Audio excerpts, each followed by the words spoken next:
Salut la famille des influencés, ici l'influenceur 2.0. Alors, petite vidéo pour donner des nouvelles, parce qu'il y a des nouvelles que moi-même j'ai apprises sur les réseaux sociaux. Que comme vous avez lu là, moi aussi j'ai lu ça comme vous. Depuis hier, je suis à Douala. Je suis venu pour les répétitions avec les humoristes, parce que le festival c'est bientôt. Et je compte rentrer chez moi à Yaoundé demain dimanche. Donc, les nouvelles que vous avez apprises là, moi-même, je les ai apprises exactement comme vous. On m'a envoyé les captures d'écran, on m'a envoyé des liens. Moi-même, j'ai vu que, ok, c'est le week-end, c'est l'un des week-ends les plus longs et les plus compliqués de notre histoire en tant que nation, en tant que le Cameroun. Et il y a des camps, il y a deux camps. Il y a le camp des va-t-en-guerre, de ceux qui disent qu'il faut casser, il faut brûler, il faut casser, il faut brûler. Et puis la plupart d'entre eux ne sont même pas ici au pays avec nous. Et ils croient que si ça brûle, les flammes là ne vont pas les atteindre. Je vous rappelle que si ça brûle, nous tous, on va brûler dedans. On sera tous dans le ndem. Personne ne va gagner. Et puis il y a le camp des arrogants, de ceux qui se permettent encore aujourd'hui, malgré la tension, malgré le ras-le-bol des gens, malgré la déception profonde, le mal-être que les gens ressentent, il y a le camp de ceux qui pensent qu'ils peuvent continuer à intimider les gens. Ils peuvent continuer à invectiver les gens. Ils peuvent continuer à faire croire qu'eux, ils aiment le Cameroun plus que tout le monde et qu'ils sont légalistes, ils sont républicains. Dans ce camp-là, moi, je vous dis, le pays, si quelqu'un peut disparaître n'importe quand, on peut te torturer n'importe comment, que ce soit moi ou toi. Donc, personne n'est à l'abri. Ne croyez pas que vous, qui propagez ce genre de nouvelles-là, vous êtes à l'abri.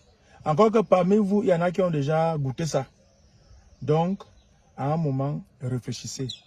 On n'apaise pas les tensions en propageant ce genre de nouvelles. On n'apaise pas les tensions en traitant les autres gens de malades mentaux, en insultant les gens, en les traitant avec dédain et arrogance. Lundi, on espère que ça va se passer et que surtout lundi va passer et qu'on va continuer.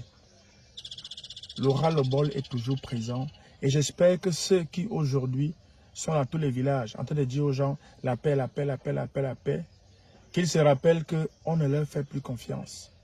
Ce qu'ils disent là, c'est pour eux.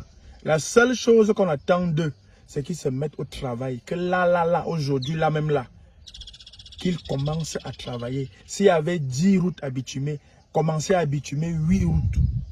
Sortez les budgets, financez les projets des gens. Faites que les jeunes puissent se mouvoir, que les jeunes puissent avoir de quoi s'en sortir, que les jeunes puissent voir qu'il y a des possibilités. Débloquez les budgets, l'argent ne manque pas. Sortez les budgets, financez les projets des jeunes, ils sont là. Et les vrais jeunes, les jeunes qu'on connaît, pas les jeunes qui sont les jeunes des enfants des gens. C'est comme ça qu'on commence à apaiser une douleur. Ça ne va pas calmer les gens, mais ça peut baisser la tension. Commencez à travailler, commencez à agir, commencez à mettre les choses en place. Là. Pas demain, là.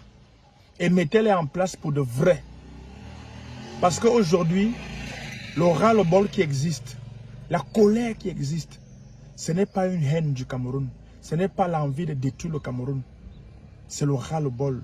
Parce que les gens sont déçus, les jeunes sont extrêmement déçus. Et la colère qui est née d'une déception et qui est née d'une trahison, c'est une colère compliquée à apaiser. Parce que quand vous voyez les jeunes Camerounais aller au désert, ils savent qu'ils peuvent mourir. Ils savent que la mort est la chose la plus plausible qu'ils peuvent rencontrer là-bas.